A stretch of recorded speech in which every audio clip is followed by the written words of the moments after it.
आज बनवणार आहोत आपण पालकचा पराठा. त्यासाठी पालक स्वच्छ धुवून घेतलेला आहे आणि त्याचबरोबर मिक्सरमध्ये आलं, लसूण, मिरची, कोथिंबीर, धने सर्व एकत्र करून आणि त्याचबरोबर थोडे जिरे ही त्यामध्ये घातलेले आहे आणि हे सर्व मिश्रण बारीक मिक्सरमध्ये करून घेतलेले आहे.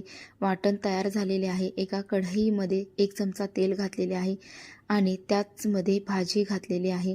भाजी थोडी मऊ झाली की त्यामध्ये मीठ घालायचे आहे आणि एका परातीत गव्हाचे पीठ चाळून घ्यायचे आहे आणि त्यात आपण तयार केलेले वाटण घालायचे आहे आणि त्याचबरोबर त्याच मिक्सरमध्ये पालकची प्युरी करून घ्यायची आहे आणि ती प्युरी त्या पिठामध्ये घालायची आहे आणि सर्व प्युरी घालून झाल्यानंतर ते एकत्र करायचे आणि हळद, थोडे चवीनुसार मीठ आणि त्याचबरोबर त्यामध्ये थोडासा गरम मसालाही घालायचा आहे आणि सर्व हे घातल्यानंतर थोडं त्यामध्ये मिक्सरमध्ये पाणी घालायचे आहे आणि ते पाणी त्यात घालून एकजीव करून छान कणिक अशी मळून घ्यायची आहे. त्यानंतर थोडेसे तेल लावून घ्यायचे.